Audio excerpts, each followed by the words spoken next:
kowe adoh-adoh saka Ngawi. Neng gone Pak Maryanto sowan karo warga masyarakat dusun Jeruk. Awakmu arep menehi apa kanggo warga kene? Wong kene kok Ngawi rene iki arep golek kok malah kon ngewehi wong kene, war keliru. Ya Allah Gusti, iki bocah piye to? Kowe iki jane kenal ora karo Pak Maryanto? Ora. Pak Maryanto ki sing nimbali kowe. Yo kudune kan kenal sik to Mas. Nggih, kenal dhisik. Karo sing nimbali ki kenalan Pak Maryanto itu basicnya apa, nyambut gawene apa, keperluane apa, kowe kudu kenal. Moh nyapa kenal karo Pak Maryanto? Lho, kok moh kenalan? Moh. Lah sebabe? Lho, engko nek kenal malah kon becek. Awakmu ki arep ninggali apa karo Pak Maryanto? Aku rene arep golek, ora arep ninggali. Arepe nyumbang apa? Pangan dhewe rene disumbangne. Maksudku ki mantene kalau ben piye ngono lho. Ya ben ngono ae. Ya Allah Gusti, wis tak setrum cangkemmu lho iku.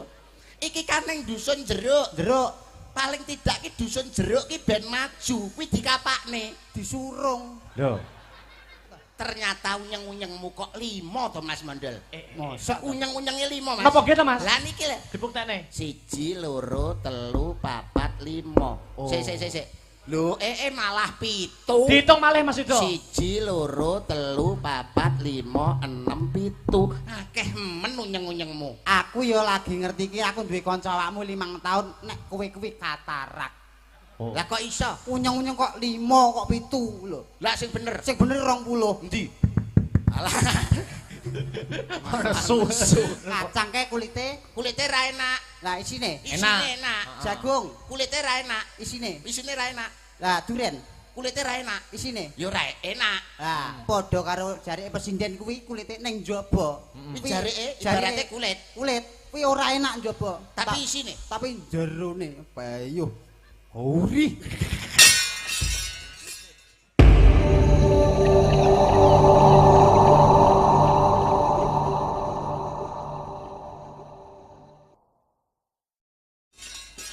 Luar biasa. Pasugatan uga ora nguciwani.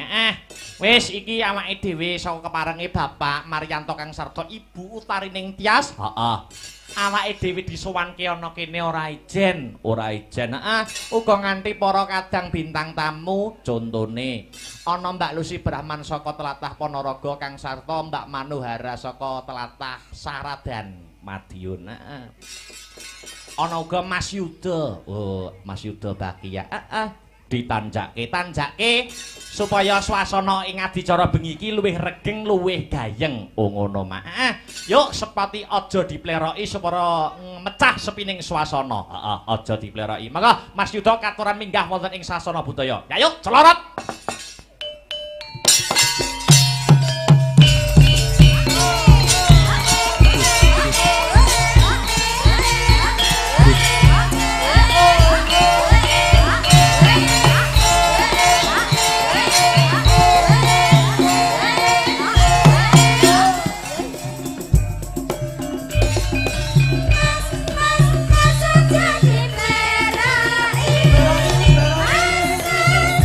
Jadi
aku budaya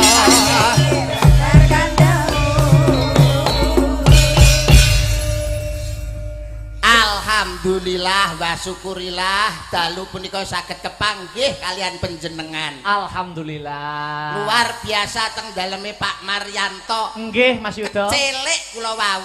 Kok saged kecilik? Kewirangan. Kewirangane dos pundi Mas? Tak kira to daleme Pak Maryanto rame-rame tak parani lah kok wong kerajaan mbako. Alah kecilik Mas. Nggih, nggih. Mboten mriki Mas mriko daleme Pak Maryanto, daleme gedhe kagungan selip. Nggih. Alhamdulillah dugi mriki. Nggih, wah luar biasa. Dusun Jeruk mriki. Nggih, Jeruk Mandesan Mas. Mandesan Mas ya to desane maju listrik masuk desa. Nggih. Tetapi setelah saya selidiki, ya. Ternyata wonten Jeruk menika ting masih ada. Oh. Ting isih usum ting. Nggih, nggih, nggih. Angger esuk ning Kali Lesono ting pleweding. Oh. Tak kira ting apa? Ting pleding, Mas. Ting pleding. Tapi alhamdulillah wa syukurillah saged kepanggih warga masyarakat sing guyub rukun, ayem tentrem, damai. Ini adalah lambang dari persatuan dan kesatuan. Tepuk tangan untuk warga Dusun Jeruk sedayanipun. Amin, amin. Wong sakniki niku teng daerah mriko-mriko nggih Mas nggih. Sok kala mangsane niki lho karo tangga ora gelem nyopo. Karo dulur ora akur. Senenge mung gegeran, senenge mung gelutan, senenge mung jotos-jotosan. Nggih Mas. Tanggane tuku kulkas atine panas, tanggane tuku gelang atine melang-melang, tanggane tuku kalung atine bingung, tanggane tuku mangkok atine gondok, tanggane tuku ceret lho mencret. Tapi nek warga mriki panjenengan pirsani. Benten Mas nggih. Cilik gedhe enom tuwa lanang wadon manunggal dadi siji, guyub rukun, ora seneng gegeran, ora seneng tukar padu. Amin. Napa mlih teng daleme Pak Maryanto? Nggih, tolong ukur Mas nggih. Dalam rangka mala kramakaken ingkang putra inggih punika Mbak Utari. Nggih, lho. Mbak Utari niku garwane. Lah nggih Mbak Utari nek gak karo Pak Maryanto mosok ya dukul iki. Oh nggih, ya bener. Mbak Ayu Maryanto. Mbak Ayu Maryanto pikantuk kalian Mas Bribda Brian. Nggih. Niku polisi Mas. Oh nggih. Sampean kalih kula nek salah ngomong bedil ndase. Lan hati-hati saesi niki kula. Omong sak omong hati-hati. Kula niki tembung saklimah tindak sapecak jumangkang suku mlebu metune napas. Kula atur Mas. Nggih, nggih. Kula atur nek ngomongku kliru konangan karo Mas Bribda. Bedil ndase. Bedil ndase. Mas Bribda dilawan. Mala kramakaken putranipun nggih punika Mbak Ayu kalian Mas Bribda Brian namung saged nderek ndedonga mugi-mugi ponang pinanganten kekalih tansah atut runtut rerentengan bebasan renggang gula kumepyur pulut dados keluarga ingkang sakinah mawaddah lan warahmah Allahumma amin. Enggalo pikantuk talining brayat arupi golek kencana ingkang bangkit tata jalma putra saleh putri salehah Allahumma amin. Migunani tumrap nusa bangsa lan agama Allahumma amin. Luar biasa. Dan melu usul 750 kok lolak-lolok. Iki sapa to Mas? Kaya rombongan iki. Niki pesenane Pak Maryanto te Mas. Kamangka teng pamflet niku jenengan piyambak niku. Namung kula niki nusul WA mendadak. Saka keparange Pak Maryanto. Pak Maryanto Mas Yuda nggih Pak Maryanto nuwun sewu supaya keadaan dusun Jeruk menika aman. Nggih. Nyuwun tulung gawakno dagelan sing rupane kaya cok bakal. Oh. Niki lho kan. Ndase kaya takir plontang lah. Nggih. Cok bakal ndoke siji kok. Lah ndokmu pira? Loro. Ya geceken sitok ta kok iso. Ya sangklir. Wong kok iso antarane ndas karo blangkon kok gak akur iki ta. Kok saged to Mas? Lah delok entel terus ndase sakmene blangkone sakmene ngene iki lho. Oh. Iki jane apa iki lho? Kok omah meng pas lho. Lah nyapa? Barang teko kene kok iso malah mungkret ndasku. Wong kok iso mboke paling tidak iki ketemu karo warga masyarakat dusun Jeruk sing piye ngono lho sing ketok ceria, sing ketok rayok mlumpuk kabeh. Rai mecer-mecer iki totoli pitik kok iso. Lho, maksud iki sing riang gembira ngono lho sing ajur-ajur lho. Ceria. Piye nek ceria piye jajal? Kuwi ra ceria malah ngedeni goblok murah umum iki kok iso. Piye to kok? Sowan gene Pak Maryanto. paling tidak ki urang itu harus mempunyai visi dan misi. Leres. Kowe adoh-adoh saka Ngawi. Ah, Neng gone Pak Maryanto, sowan karo warga masyarakat dusun Jeruk. ah. Awakmu arep menehi apa kanggo warga kene? Wong kene kok Ngawi rene iki arep golek kok malah kon ngewehi wong kene, war keliru. Ya Allah Gusti, iki Pripun bocah to? piye to? Kowe iki jane kenal ora karo Pak Maryanto? Ora. Pak Maryanto ki sing nimbali kowe. Yo. Kudune kan kenal sik to Mas. Nggih, kenal dhisik. Karo sing nimbali ki Ah. kenalan Pak Maryanto itu basicnya apa, nyambut gawene apa, keperluane apa, kowe kudu kenal. Lah. Moh nyapa kenal karo Pak Maryanto? Loh, kok mau kenalan? Moh. Lah sebabe? Lho, engko nek kenal malah kon becek. Ih, lambemu tak kruwes kowe engko. Maksude nek kenal kok gak becek ngono ora tegese kenal ki serawung. Nggih. Raket tang mung suguh aruh lan gupuh minimal awakmu wis pirsa karo Pak Maryanto. Ya wis. Lah iya awakmu ki arep ninggali apa karo Pak Maryanto? Aku rene arep golek ora arep ninggali. Arepe nyumbang apa? Pangan dhewe rene tu sumbangne. Maksudku ki mantene kalau ben piye ngono lho. Ya ben ngono ae. Ya Allah Wangel to. Gusti, suwe-suwe tak setrum cangkemmu lho iku. Iki kan ning dusun Jeruk. Jeruk Paling tidak ki dusun Jeruk ki ben maju, kuwi dikapakne. disurung. Lho. Ya Allah Gusti, Gusti kowe iki jane wong apa duduk? Jaran. Nggih. Ya kok ngomah bareng kok iso. Visi misi ke depan kanggo temanten. Jadi temanten iki lho, temanten supaya sakinah, mawaddah lan warohmah. Itu harus bagaimana? Leres. Ngono lho, paham apa ora kowe iki? Paham. Lah nek kula nuwun sewu. Pripun Mas Yudo? Panjenengan wau lak pun matur kathah bab Nggih. pernikahan. Leres. Bab omah-omah ki ngene-ngene. Nggih. Nek kula gampang, Mas. Rumuse Mas Yudo napa, Mas? Rumuse wong omah-omah, rumuse wong keluarga niku cukup gawe jajan sing ning ngarep niku mawon. Jajan-jajan sing disuguhne. Jajan-jajan sing disuguhne Napa niku mawon? pralampita kanggo temanten supaya sakinah mawaddah warahmah. Contone dos pundi, Mas? Teng Contone jajan niku lak enten roti, roti, ana jenang, jenang, ana kacang. ana kacang. Terus enek sing bunder-bunder bolong jenenge kue bolmu. Kue bolmu Bolu. lu itu kalau di Jakarta, kalau di sini mu. Goblok ora umum kowe iki. Berarti nek bolu bolmu. Ya wis, kowe bolmu. Itu ada karepe, ada maknanya. Filosofine pripun Mas Yudo? Roti. Roti. Artinya karo wong tua loro kudu sing gemati.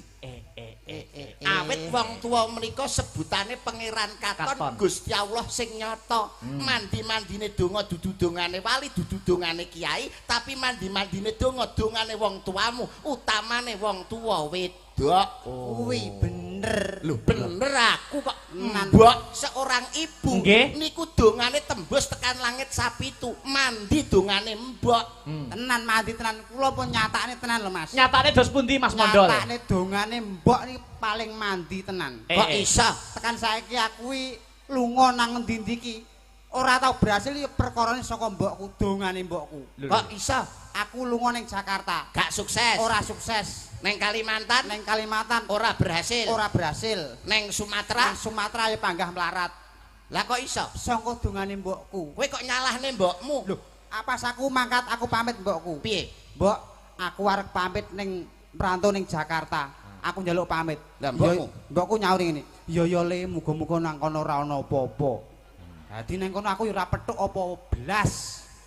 Piye to iki? Ya Piye Allah to? Gusti, wong kok kucluk mentok. Karepe mbokmu ya Le, muga-muga neng kono ora ana apa-apa. Ki tegese ora ana alangan, ora ana musibah. Kono ramune ora ana alangan, mune ya muga-muga ora ana apa-apa. Aku ora petuk rezeki belas panggah melarat saya ini. Aduh salah paham. Salah Nah, paham, iki. penampane salah, Mas. Penampamu ki salah. Hmm. Kuwi sing roti. Nggih, Sing roti. nomor loro niki ya sing penting. Napa, Mas? Jenang. Jenang. Manten wedok nek rumah tanggane pengen bahagia kudu gelem ngajeni karo sing lanang. Jenang ngajeni karo sing Ngajeni karo sing lanang Lanang. nadyan to ala tanpa rupa ibarate kaya dengkul diudeng-udengi. Nek jenenge wong lanang itu adalah kepala rumah tangga. Wong lanang pemimpin keluarga harus dihormati dan harus sayangi niku wong lanang kudu diajeni. Filosofine jenang. Ngajeni karo wong lanang. Padha karo bojoku. Bojoku ngajeni sing lanang, ngajeni aku kuwi ora mung bojoku tok. Anakku yo ngajeni aku. Maratuwaku yo ngajeni aku. Beyo wong rupane kaya tutuk gula e kelok maratuane. Maratuwa melok ngajeni kelok pangkatmu apa derajatmu apa le kowe iki kok ngerti iso. ora? Heeh. Lah saka ngajeni aku. Heeh. Bojomu ngajeni kowe. Heeh. Anakmu yo ngajeni aku. Maratuwaku yo ngajeni aku. Kok iso? Lho saking ngajeni aku turu diwacakno Yasin lho.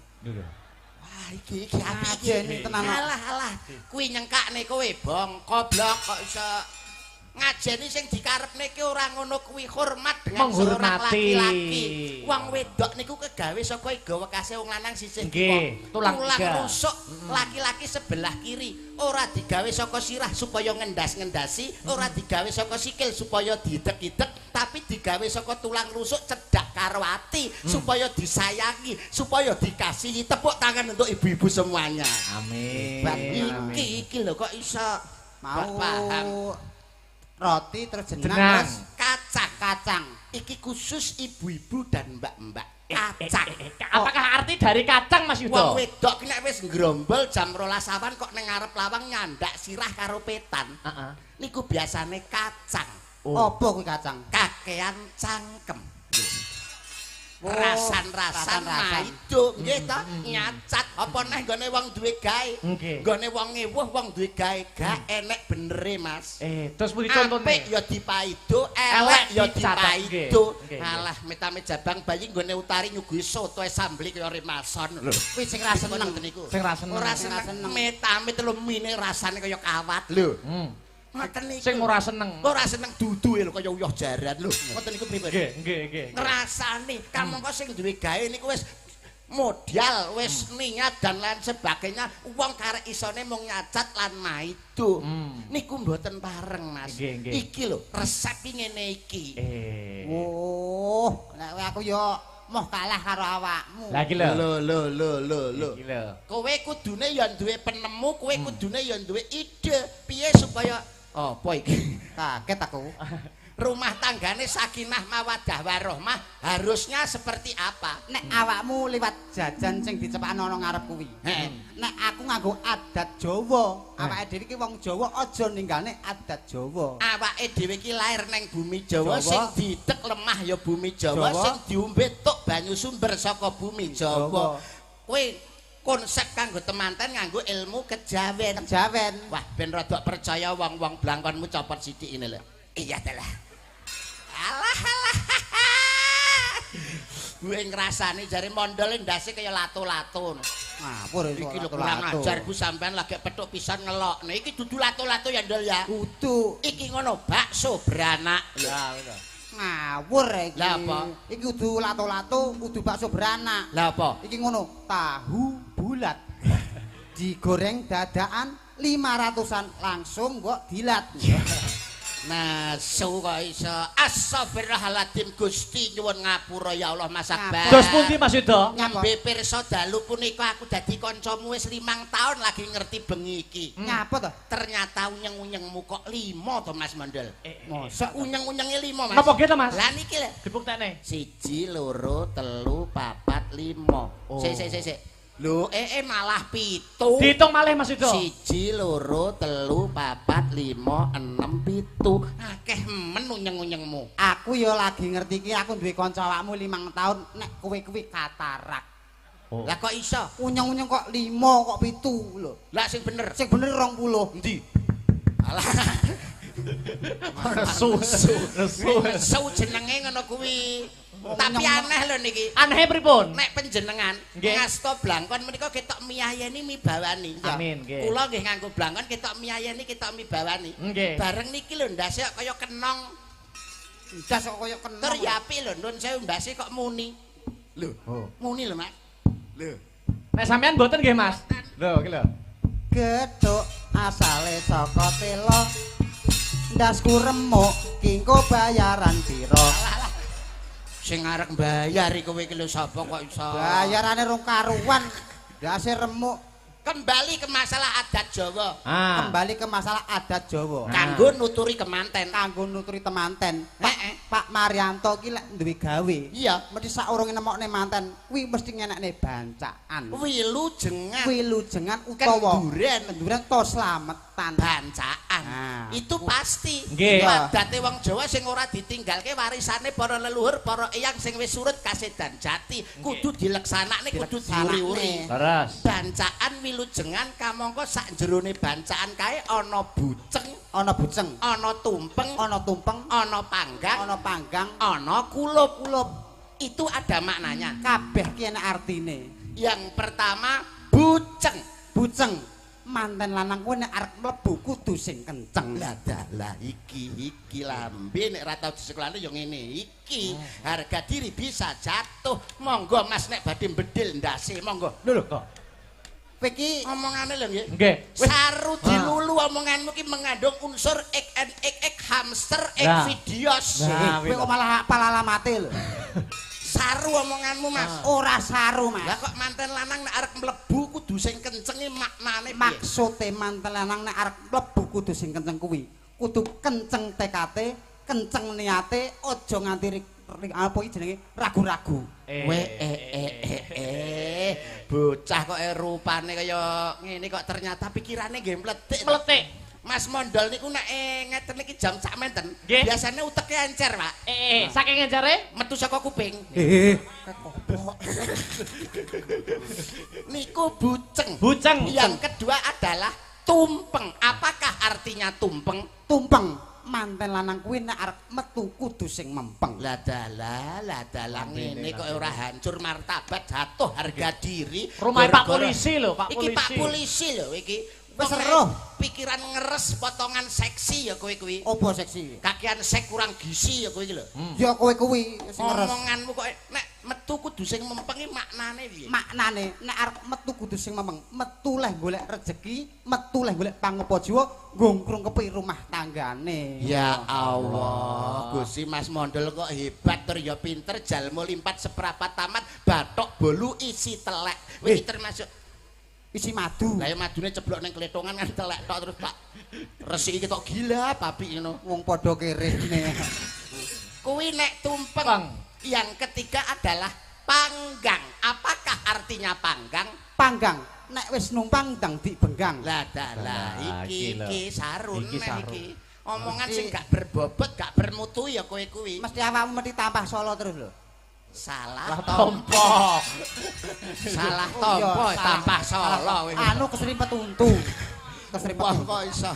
Panggang nek wis numpang ndang di benggang. Apakah artinya? Maksude nek wis bar didaupne, wis bar didadekno manten, aja mung arep numpang ning wong tuwa utawa maratuwa ndang duwe inisiatif benggang omah-omah dhewe, mandiri. Kok ya paham inisiatif Iya, bareng. heeh, Ya Allah lah, aja numpang ning gone wong tuwa utawa maratuwa ndang bisa benggang, bisa pisah mandiri omah-omah dhewe. Hebat. Aku jan mbok. Panggang. Yang terakhir adalah kulup. Apakah artinya kulup? Kulup manten lanang nek wis kaku ndang dik celup. Lah dalah iki lho. Iki lho dikeruwes lambene ya iki lho. Purwesen, Mas. Lambe angger kaya cintung ya ngono kuwi mesti omongan mesti Sing ngeresi awakmu lho. kok iso aku ngarani ngeres lho. Maksude nek wis kaku ndang dik celup. Wong lanang kuwi sok enek sing wateke kaku, panas atine. Dadi wong wedok kuwi iso dadi banyu, iso ngedemke suasana.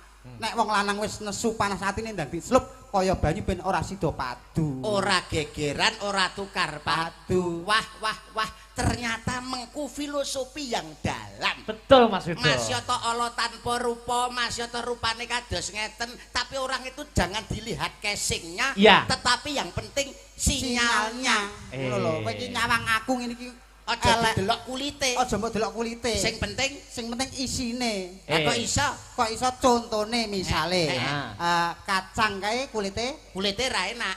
isine Enak, kacang kok. jagung Kulite ra enak. lah nek isine enak.